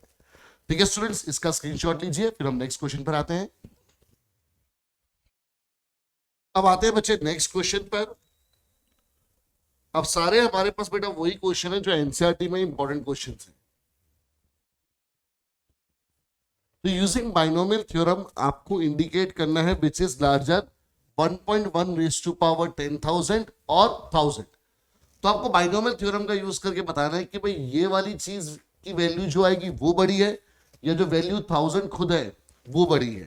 तो 1000 तो हमें पता है कि सिंप्लीफाइड वैल्यू है, बट हमारे को 1.1 रेज टू पावर 10,000 यूज करना है। ठीक है, अब हमारे को इसको सॉल्व करना है, सिंप्लीफाई करना है और देखना है कि ये वैल्यू जो आ रही है वो हमारी 1000 से बड़ी आ रही है या छोटी आ रही है। अब ऑब्वियस सी बात है, बाइनोमियल थ्योरम का यूज दिखा है, वैसे भी हम लोग 1.1 की पावर 10,000 मैनुअली तो कैलकुलेट कर नहीं सकते, तो इसलिए हमने क्या करा, बाइनोमियल थ्योरम का यूज करा, तो इसको 1 + 0.1 की फॉर्म में लिखा। बिकॉज बाइनोमियल थ्योरम का मतलब है बाइनोमियल एक्सपेंशन, और उसका मतलब है कि आपके पास दो टर्म्स तो होनी ही चाहिए। तो अब हमारे पास ए और बी आ गए, तो बाइनोमियल एक्सपेंशन का यूज करना है। तो 10,000 C0 a raise to power 10,000 b यानी कि 0.1 रेज टू पावर 0। तो फर्स्ट टर्म बनाई हमने NC0 a raise to power n b raise to power 0। उसी तरह से बेटा नेक्स्ट बनेगा NC1 a raise to power, इन दोनों का डिफरेंस दैट वुड बी 4 × 9, ठीक है 9,999। और a हमारे पास क्या है, यहाँ पर A1 है हमारे पास, उसकी पावर जो मर्जी हो वो वापस 1 ही आएगा, बट आपको शो जरूर करना पड़ेगा। और जो b है दैट इज 0.1, उसकी पावर हमेशा जो c का सबस्क्रिप्ट है वो रहेगी। And 10,000 C2 1 raise to power, इनका difference 9,998 0.1 square and so on. ठीक है, चलता रहेगा लास्ट टर्म तक। ठीक है, कहां तक, टिल लास्ट टर्म। अब हम सीधा डॉट डॉट डॉट डाल के छोड़ नहीं सकते, बिकॉज उसका मतलब होता है इन्फिनिटी, बट यहाँ पर बाइनोमियल एक्सपेंशन है तो लिमिटेड है, तो इसलिए हमारे को इन्फिनिटी में नहीं छोड़ना, हमने लिख दिया टिल लास्ट। अब हालांकि हमारे को इन सब का यूज नहीं होगा क्योंकि हम इतना थोड़ा नहीं सॉल्व करेंगे, तो हम लोग क्या करेंगे, देखो सबस्क्रिप्ट में 0 है तो इसका आंसर 1, 1 की पावर कुछ भी हो इसका आंसर 1, किसी की भी पावर 0 उसका आंसर 1। ठीक है, किसी भी मतलब 0 की पावर 0 नहीं, उसके अलावा किसी भी पावर 0 हमेशा 1। देन सबस्क्रिप्ट में 1 है तो आंसर हमारा n, n यानी कि 10,000, फिर 1 की पावर एनीथिंग इज 1, 0.1 की पावर 1 इज 0.1। एंड इसके आगे वाली टर्म्स को हमारे को जरूरत नहीं है, हमने यहीं से छोड़ दिया टिल लास्ट टर्म्स, क्योंकि हम ऐसे तो सॉल्व करते ही रह जाएंगे, बट इन सब की रिक्वायरमेंट नहीं है। रिक्वायरमेंट क्यों नहीं है, क्योंकि जो हमारा पर्पस है वो इस चीज को बताना है कि वो 1000 से ज्यादा आएगी या 1000 से कम आएगी, तो वो यहीं पर हमारे को क्लियर हो जाएगा। ये बटा मल्टीप्लाई होके 1 आ गया, ये था 10,000, उसके साथ मल्टीप्लाई हुआ 0.1, 0.1 का मतलब 1/10, तो एक 0 से 0 कैंसिल आउट होगी till last terms, till last term. ठीक है, तो ये बचा हमारे पास 1 + 1000 and so on till last term. तो यानी कि बेटा हमारे पास ये जो 1.1 रेज टू पावर 10,000 था वो 1 + 1000 प्लस समथिंग आ रहा है, और जो ऐड हो रहा है वो सारा पॉजिटिव है। ठीक है, ये सारी चीज जो है हमारे पास बची हुई है जो ऐड हो रही है, this is all positive, because कोई नेगेटिव टर्म तो है नहीं हमारे पास, तो नेगेटिव साइन तो आएगा ही नहीं। और ये 1000 में 1 ऐड हो गया, तो ऑब्वियसली क्या है, ये मोर देन क्या है 1000, तो हम लिख सकते हैं कि clearly 1.1 raise to power 10,000 is more than 1000। तो इस तरह से हमने बेटा बाइनोमियल थ्योरम का यूज करा और विदाउट कैलकुलेशन हमने बता दिया कि जो 1.1 की पावर 10,000 है वो बड़ी होगी हमारी 1000 से। क्लियर, तो इस तरह से बेटा क्वेश्चन आ सकते हैं, स्क्रीनशॉट ले लीजिए आप।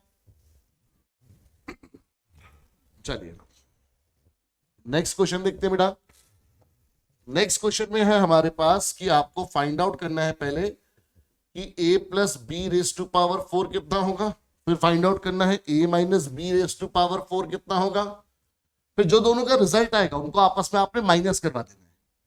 ठीक है, तो पहले इतना काम करते हैं, तो पहले a + b की पावर 4 निकालते हैं, हमने पहले भी देखा है कि कैसे करना है, तो इस बार क्विकली कर लेते हैं।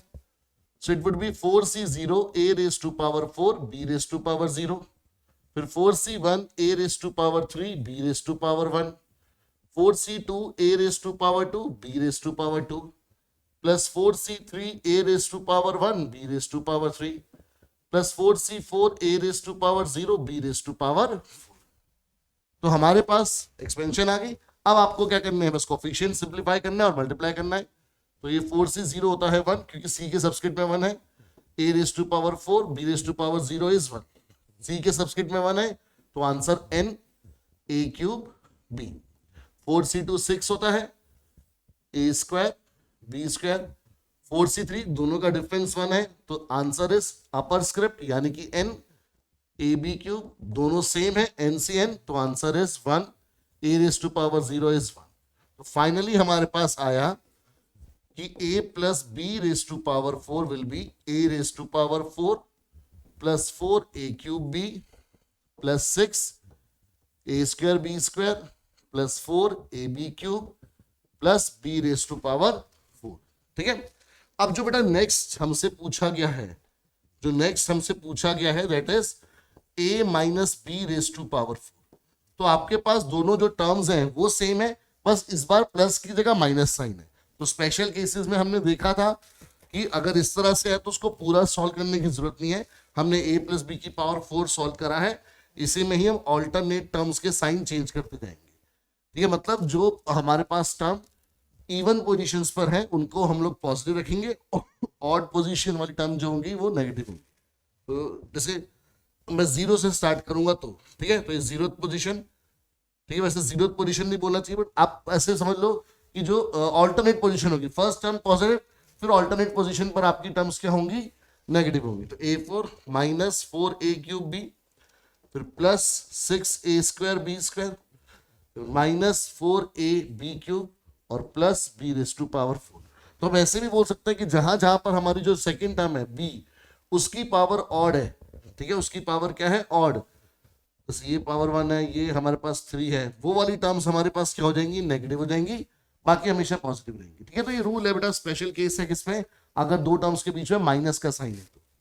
अब आपको क्या करना है, दोनों टर्म्स आपने सॉल्व कर ली तो अब आपको a plus b raise to power 4 minus a minus b raise to power 4 calculate करना है, यानी इन दोनों को माइनस करना है। तो माइनस कर देते हैं, तो माइनस करने का मतलब इनके साइन चेंज हो जाएंगे। ठीक है, जो बाद वाली टर्म है माइनस करने का मतलब उसके साइन चेंज हो गए। तो a raise to power 4 minus a raise to power 4 0, 4a cube b plus 4a cube b, यह जगह plus 8a cube b, 6a square b square minus 6a square b square यानी 0, 4ab cube plus 4ab cube यानी plus 8ab cube, b raise to power 4 minus b raise to power 4 यानी कि 0। So that implies a plus b raised to power 4 minus a minus b raised to power 4 क्या आया, अब इन दोनों में से हमारे पास 8 और एक a और एक b कॉमन आ गया, तो ये बचा a square plus b square. तो यानी कि हमारे पास जो फर्स्ट पार्ट था क्वेश्चन का उसका आंसर ये आ गया। फर्स्ट पार्ट मतलब कि इतने पार्ट का आंसर, फर्स्ट पार्ट मतलब इतने पार्ट का आंसर हमारे पास ये आ गया 8ab into a square plus b square. Clear बच्चे, बट आगे जो वर्ड लिखा हुआ है वो बहुत खतरनाक वर्ड है और बहुत ही इंपॉर्टेंट वर्ड है, वो वर्ड है हेंस।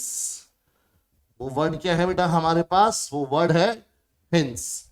बिकॉज हेंस का मतलब है, अगर ये हेंस नहीं लिखा होता, पहले हम उसके बिना पढ़ते हैं क्या होता, तो होता ये इवेल्युएट सीधा ये। तो पहले जैसे हमने a प्लस बी की पावर 4 निकाला है तो वैसे ही हम लोग √3 प्लस √2 की पावर 4 फाइंड आउट करते, फिर √3 माइनस √2 की पावर 4 फाइंड आउट करते और फिर उनके रिजल्ट को सब्ट्रैक्ट कराते।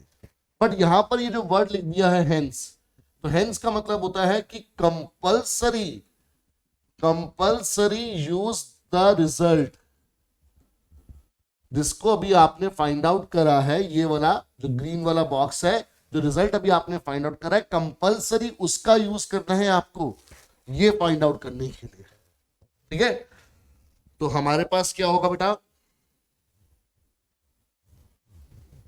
सो therefore √3 plus √2 raise to power 4 माइनस √3 minus √2 raise to power 4 will be equal to, क्योंकि हेंस लिखा है तो इसका रिजल्ट हमारे को पता है कि ये है 8ab a square plus b square, तो ये बन जाएगा 8, a की जगह पर आ जाएगा √3, b की जगह पर आ जाएगा √2, a स्क्वायर मतलब कि √3 स्क्वायर प्लस बी स्क्वायर मतलब √2 स्क्वायर।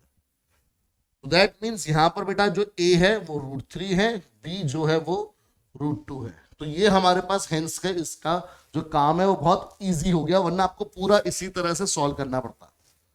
तो ये बन गया बेटा हमारे पास 8√6 into √3 square is 3, √2 square is 2, तो यानी 8√6 इंटू 5, सो 8 5 40, तो आंसर इज 40√6। तो ये हमारा सेकेंड पार्ट का आंसर हो गया।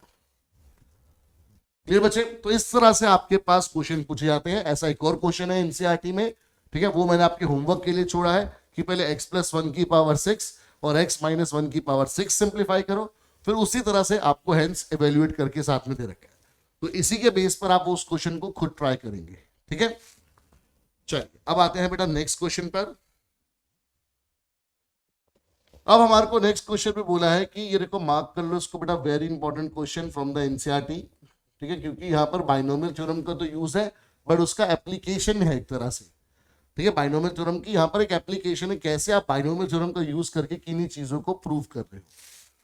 क्वेश्चन में बोला है कि शो दैट ये जो हमारे पास चीज है, दैट मीन्स 9n + 1 - 8n - 9, ये डिविजिबल बाय क्या है, 64। ये क्या है, इज डिविजिबल बाय 64। ये हमारे को प्रूव करना है, ठीक है। और यहां पर n क्या है, एक पॉजिटिव इंटीजर है जिसको हम लोग बोल सकते हैं कि n हमारे पास एक नेचुरल नंबर है, ठीक है। तो चलिए देखते हैं कैसे करेंगे स्टार्ट। अब बेटा बाइनोमियल थ्योरम का हमारे को यहां पर यूज करना है। अब अगर बाइनोमियल थ्योरम का यूज करना है तो दैट मीन्स हमारे को पावर में n वाली टर्म चाहिए। तो पावर में n वाली टर्म सिर्फ इसके पास आ रही है, ठीक है, यानी कि इसका अभी कोई यूज नहीं है। तो सिर्फ मैंने क्या करा, वी कैन राइट, हम लिख सकते हैं किसको, 9n + 1 को 1 + 8n + 1। क्या हम 9n + 1 को 1 + 8n + 1 लिख सकते हैं? अब आप सोचोगे सर आपको तो पता है क्वेश्चन कैसे करना है, तो आपने इसको 1 + 8 लिख दिया, बट एग्जाम में कुछ नई चीज आ गई जो हमने पहले नहीं पढ़ी, तो हमें कैसे पता चलेगा? तो मैं आपको बोलूंगा बेटा, हर क्वेश्चन का आंसर क्वेश्चन में होता है, कब कौन सा स्टेप कैसे करना है क्वेश्चन आपको खुद गाइड करता है, ठीक है। पहली बात, मैंने 9 को n + 1 तोड़ने के लिए सबसे पहले माइंड में क्या रखा, जो मुझे क्वेश्चन में प्रूव करना है 64, कि मुझे इसको डिविजिबल बाय 64 दिखाना, तो मुझे 64 कहीं चाहिए, ठीक है, और 64 कॉमन चाहिए, उस पूरी चीज को मुझे दिखाना कि वो डिविजिबल बाय 64 है, तो 64 कहीं से कॉमन आना चाहिए। तो 64 होता है 8 का स्क्वायर। 64 क्या होता है, 8 का स्क्वायर, बिकॉज 64 तो मुझे 9 यहां पर कहीं से भी नहीं मिल रहा, यहां पर मुझे सिर्फ 8 दिखाई दे रहा है, तो 8 से मुझे हिंट मिला कि भाई 8 का स्क्वायर 64 होता है। तो क्या मैं 9 को 8 की तरह तोड़ सकता हूं? तो मुझे आइडिया लग गया भी 9 आराम से टूट जाएगा 1 + 8 में। और जब 1 मेरे दिमाग में आया तो 1 आते ही मुझे श्योर होगा कि 1 + 8 करेंगे, बिकॉज 1 की पावर जो भी हो जाए वो तो वापस 1 आना है, तो उसको कैलकुलेट करने में कोई प्रॉब्लम नहीं आएगी, कि हमारे को नहीं पता है कहां तक जाएगा, बिकॉज पावर n की टर्म्स में, तो 1 की पावर कुछ भी हो उसका रिजल्ट 1 आ जाएगा। बट अगर यहीं पे कोई 2 होता तो आपको दिक्कत आती कि 2 की पावर n + 1 में पहले आपको पता होना चाहिए भी n क्या है, इवन है, ऑड है, क्या है, उसके बेसिस पे उसकी चीजें चलेगी, ठीक है। अब हम आगे बढ़ते हैं। तो दैट मीन्स अब हमारे को क्वेश्चन में ब्रेक मिल गया, तो हिंट मिल गया कि क्वेश्चन को प्रोसीड कैसे मिलना है।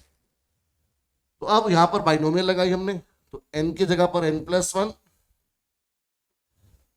n + 1 c 0, a की जगह पर 1 और b की जगह पर 8, ठीक है। एक्सपेंशन का फॉर्मूला आपको पता है, बार बार उसको डिस्कस नहीं करेंगे हम लोग। तो n + 1 c1, 1 की पावर इन दोनों का डिफरेंस n, 8⁻1, फिर अगेन n + 1 c2, 1 की पावर इन दोनों का डिफरेंस विच इज n - 1 और 8 का स्क्वायर। अब देखो 8 स्क्वायर का मतलब हो गया 64, ठीक है, तो 64 आना शुरू हो रहा है। n + 1 c3, 1⁻n - 2 and 8⁻3। अब 8⁻3 को आप 8 स्क्वायर इंटू 8 भी लिख सकते हो, 8 रेस टू पावर 3 को आप 8 स्क्वायर इंटू 8 भी लिख सकते हो, यानी कि 64 इंटू 8, ये पॉइंट नहीं बेटा, मल्टीप्लीकेशन है, डॉट है, 64 इंटू 8 भी लिख सकते हो, तो इसमें से भी 64 कॉमन आ सकता है। सो इसी तरह से आगे आने वाली जितनी टर्म्स हैं, ठीक है, वो 8 स्क्वायर इंटू समथिंग करके ब्रेक हो जाएगी, तो उसमें सब में से 64 कॉमन आ जाएगा टिल लास्ट टर्म, बिकॉज अब 8 की पावर जो है वो इंक्रीज हो जा रही है, तो दैट मीन्स वहां से 64 कॉमन आ सकता है।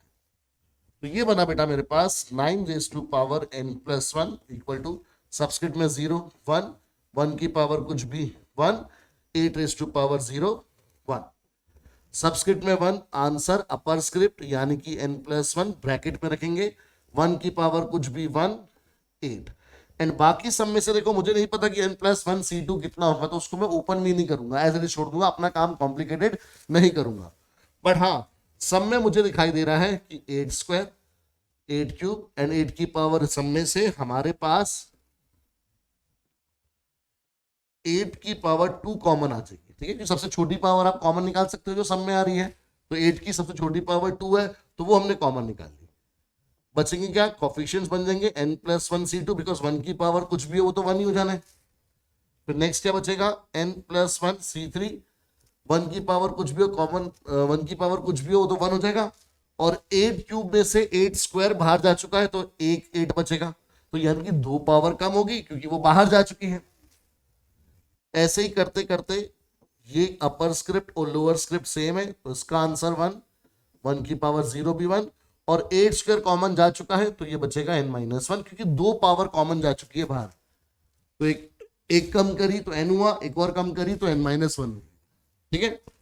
अब देखो ध्यान से बेटा, हमारा आंसर आने वाला है 9 raise to power n plus 1 हो गया, ये 1 प्लस ब्रैकेट मल्टीप्लाई करोगे तो 8n प्लस 8 प्लस 64 इंटू में ये बचा n plus 1 C2 n plus 1 C3 into 8 raise to power 1 and so on like that 8 raise to power n minus 1, ठीक है। सो ये बेटा हमारे पास आ जाएगा 9 raise to power n plus 1, बेटा ये 8n उधर जाएगा तो माइनस 8n हो गया, ये 1 प्लस 8 9 होगा, ये उधर जाएगा तो माइनस 9 हो गया। तो एक तरह से जो मेरे पास क्वेश्चन में LHS था प्रूफ करने के लिए वो तैयार हो गया मेरे पास, ठीक है। It is equal to 64 into n plus 1 C2 plus n plus 1 C3 into 8 raise to power 1 and so on till 8 raise to power n minus 2, ठीक है।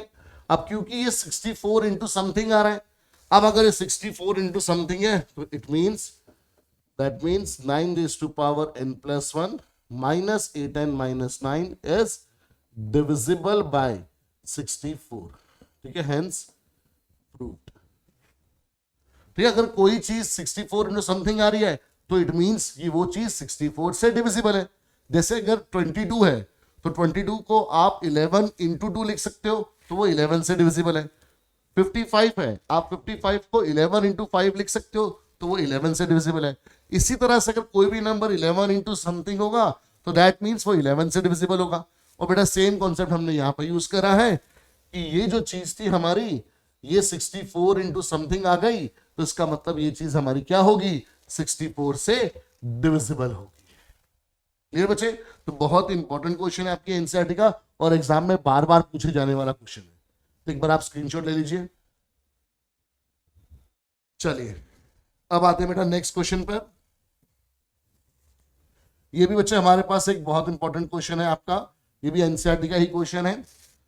अब यहां पर आपको प्रूफ करना है कि जो समेशन है r इक्वल टू 0 से लेकर r इक्वल टू n को, ठीक है, कई बार कंप्यूटर में बेटा जो स्क्रिप्ट्स होती है वो इस तरह से आ जाती है, वरना आप इसको ऐसे भी लिख सकते हो, बुक्स पे आपको इस तरह से मिलेगा 3 रेज़ टू पावर r और CNR का मतलब हो जाता है NCR। ये आपको प्रूफ करना है कि ये आपके पास 4 रेज़ टू पावर n है। ये हमारा क्वेश्चन है जिसे हमारे को टू प्रूफ करना है, ठीक है। तो अब देखते बच्चे प्रूफ कैसे करेंगे, ध्यान से समझना है। तो मैंने इसका LHS पिक करा, नहीं LHS नहीं, हम RHS पिक कर लेते हैं, बिकॉज 4 को ब्रेक करना आसान है, ठीक है, और आपको समझ भी आएगा भाई 4 की पावर n है तो 4 की पावर n। अब आप बोलोगे सर हमें कैसे पता चलेगा, कैसे ब्रेक करना है? तो बेटा हर क्वेश्चन का आंसर क्वेश्चन में आपको 4 को ब्रेक करना है और उसके अलावा जो नंबर दिखाई दे रहा है वो 3 दिखाई दे रहा है। तो आपको हिंट मिल गया, 4 को ब्रेक करना है। अब या तो आप बेटा 1+3 लिख सकते हो या तो आप 3+1 लिख सकते हो। अब ये कौन बताएगा कि क्या लिखना है? तो हमारे पास देखो, ध्यान समझना, 3 की पावर क्या चल रही है? r। 3 की पावर क्या चल रही है? r। यानी कि जब r 0 है पहली टर्म में तो पावर भी 0 है। फिर पहली टर्म में पावर 0 किसकी होती है? a की या b की? जब हम बाइनोमियल एक्सपेंशन करते हैं a + b raise to power n, उसमें पहली टर्म में पावर 0 किसकी होती है? a की या b की? तो आपको साफ पता है कि भाई b की पावर 0 होती है, तो दैट मीन्स 3 हमारे पास b की टर्म्स में आएगा। तो ये आपको बेटा क्वेश्चन खुद हिंट देगा कि कब कैसे क्या करना है। अब यहां पर आपने बाइनोमियल थ्योरम लगाई, तो NC0 1 raise to power n 3 raise to power 0, फिर NC1 1 raise to power n-1 3 raise to power 1, फिर NC2 1 raise to power n-2 3 raise to power 2 and so on till NCn 1 raise to power 0 3 raise to power n। अब यहां पर बच्चे हम लोग इसको simplify नहीं करेंगे, क्योंकि हमारे को जो रिजल्ट चाहिए उसमें हमारे को 3 की पावर्स भी चाहिए और कोफिशिएंट्स भी चाहिए NCR वाले। तो सिर्फ 1 नहीं चाहिए हमारे को क्या नहीं चाहिए? हमारे को ये 1 की पावर्स नहीं चाहिए, और 1 की पावर तो हमें पता है कि 1 ही होती है, तो इसको हटाने में भी कोई दिक्कत नहीं है। तो ये बचा 1 NC0 raise to power 0, because 1 की पावर 1 हो गया, तो मल्टीप्लाई में उसको लिखने की आपको जरूरत नहीं है। फिर ये NC1 3 raise to power 1, NC2 3 raise to power 2 and so on till NCn 3 raise to power n। तो अगर आप ध्यान से देखेंगे तो यहां पर एक पैटर्न बन रहा है कि NC0 NC1 NC2 और जो सही का सब्सक्रिप्ट है वही 3 की पावर चली जा रही है और टर्म्स आपस में ऐड हो रही है। तो जब चीजें पैटर्न में ऐड हो रही हैं, ठीक है, और पैटर्न एक रेगुलर पैटर्न है, तो उसको आप समेशन से लिख सकते हो। समेशन से इसलिए बिकॉज हर एक टर्म आपस में ऐड हो रही है, और जो चीजें ऐड हो रही है वो क्या है? NC। और यहां पर कोई चीज है जो बार बार चेंज हो रही है, बिकॉज NC तो देखो हर एक जगह कॉमन है और 3 हर एक बार कॉमन है, बट 3 की पावर जो है वो हर बार चेंज हो रही है। तो जो चेंज हो रहा है वो हमारे को क्वेश्चन में बोला गया है कि आपको सिग्निफाई करना है R से, ठीक है। उसको आप सिंबल को क्या यूज करोगे? R, ठीक है। कई जगह पर I भी यूज किया जाता है ऐसे क्वेश्चंस में, पर यहां पर R लिखा है तो मैं इसको R लिखूंगा, क्योंकि जो चेंज हो रहा है उसको बार बार मैं अलग से नहीं लिखूंगा, उसको एक सिंबल R से मैं डिफाइन करूंगा। R से क्यों डिफाइन करूंगा? बिकॉज क्वेश्चन में बोला। और ये जो R चेंज हो रहा है उसकी सबसे फर्स्ट वैल्यू क्या है हमारे पास? 0, और सबसे लास्ट वैल्यू क्या है हमारे पास? यहाँ पर n। जो चेंज हो रहा है वो हो रहा है हमारा 0 से n की फॉर्म। तो ये हमारे पास बेटा आ गया और यही हमारे को प्रूव करना था, हेंस प्रूव्ड। तो बहुत ही ब्रिलियंट क्वेश्चन, बहुत ही बढ़िया क्वेश्चन, ठीक है। आपने सिंपली क्या करा है इस क्वेश्चन में? बाइनोमियल थ्योरम का यूज करा है, बाइनोमियल थ्योरम को एक्सपेंशन लिखी है, और बस उसमें से 1 की पावर तो अपने आप ही 1 होगी, बाकी सारी चीजें सॉल्व होती गई और एक पैटर्न बन गया। पैटर्न को आपने समेशन में कन्वर्ट कर दिया तो आपकी चीजें प्रूव होने लग गई। क्लियर बच्चे? अब एक और question, this will be the last question from binomial, क्योंकि बेटा सिर्फ फर्स्ट ही एक्सरसाइज आपके पास कोर्स में है, ठीक है, और ज्यादा कॉम्प्लिकेटेड काम इसमें है नहीं। तो ये भी आपका एक एग्जांपल है एनसीईआरटी का, इसको डिस्कस करके फिर ये चैप्टर आपका फिनिश। क्वेश्चन है बेटा कि using binomial theorem prove that 6 raised to power n minus 5n, ठीक है, always leaves remainder 1 when divided by 25। तो जैसे सपोज करो कि अगर मैं बोलूं कि कोई भी नंबर है, जैसे मैंने नंबर लिख लिया 27 को मैंने 5 से डिवाइड करा तो यह आया 5 5 जा 25, फिर मैंने माइनस करा तो रिमाइंडर बचा 2। तो मैं कैसे लिखूंगा भाई? डिविडेंड, सॉरी, जो डिविडेंड है वो किसके इक्वल है? Divisor into quotient plus remainder के, ऐसे लिखते हैं हम लोग बेटा। तो अब हमारा डिविडेंड ये है, ठीक है, डिवाइजर कौन है? 25, क्वेश्चन जो मर्जी आए कुछ नहीं पता, ये हमारा हो गया बेटा डिविडेंड, ये हो गया हमारा डिवाइजर, और ये हमारा रिमाइंडर लिखा ही हुआ है। क्वेश्चन जो मर्जी है उससे भी मतलब नहीं है, बट हमारे को इस फॉर्मेट में शो करना है कि जो डिविडेंड है वो किसके इक्वल है, divisor into quotient plus remainder. इस तरह से हमारे को इसको सिंप्लीफाई करना है, किसको, 6 raise to power n minus 5n। तो अगेन पावर n दिखाई दी हमारे को 6 के साथ, अब 6 के साथ पावर दिखाई दी हमारे को, तो हम स्टार्ट करेंगे क्वेश्चन को किससे, 6 रेज टू पावर n से। अब क्योंकि जो नेक्स्ट चीज है वो साथ में 5 है, तो आपको अगेन क्लियर हो गया बेटा, 1 + 5 में हम ब्रेक करेंगे इसको। आप बोलोगे सर 5 + 1 में भी ब्रेक कर सकते हैं, आप 5 + 1 में भी ब्रेक कर सकते हो, चॉइस आपकी है, कोई फर्क नहीं पड़ेगा उससे क्वेश्चन पे, ठीक है। तो 6 की पावर n हो गया। हम लोग जनरली a को 1 देते हैं ताकि, क्योंकि a पहले आता है, a की पावर जो पावर्स है वो ज्यादा वाली वो पहले आती है, b लास्ट पे जाके पावर n बनता है ना, b raise to power n last में होता है, but a raise to power n starting में होता है। और हमें पता कि यहाँ पर 1 रखने से फायदा ये होगा कि 1 की पावर जो मर्जी हो वो इजीली सॉल्व हो जाएगा, तो जो कॉम्प्लिकेटेड चीज है वो स्टार्टिंग में सॉल्व हो जाएगी, इसलिए 1 को पहले रखते हैं। तो यहाँ बेटा NC0 a raise to power n b raise to power 0। हमारे को ये शो करना है कि डिवाइडेड बाय 25 है, तो पहले 25 कॉमन आना चाहिए, 25 यहां से आना चाहिए, और 25 के लिए 5 का स्क्वायर आना चाहिए, तो हम लोग 5 के स्क्वायर की वेट कर रहे हैं, ठीक है। फिर NC1 1 की power n minus 1 5 raise to power 1, फिर NC2 1 raise to power n minus 2 5 raise to power 2। अब ये 5 रेज़ टू पावर 2 25 आ गया, यानी इसके आगे हमारे वाली सारी टर्म में से 5 स्क्वायर कॉमन आ सकता है, तो उसका हम यूज कर सकते हैं।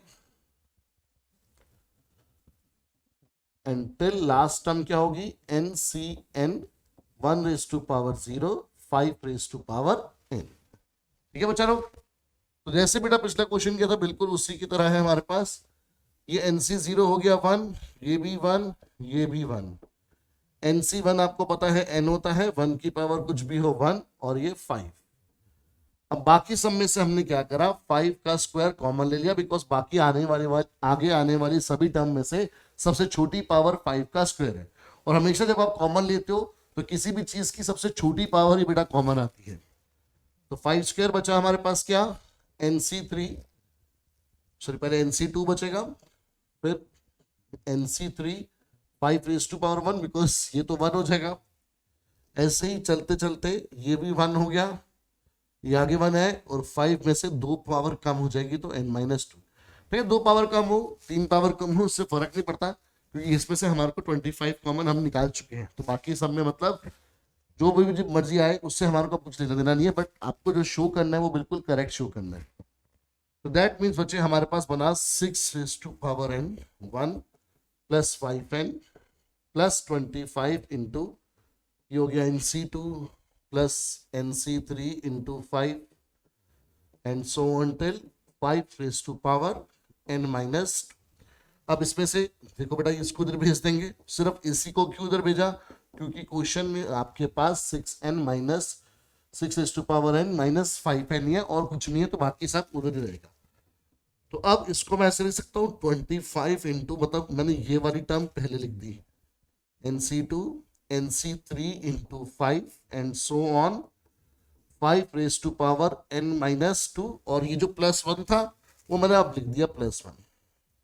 तो अगर आप ध्यान से देखो ये आपके पास किसकी फॉर्म आ रही है, ये फॉर्म आ रही है हमारे पास डिविडेंड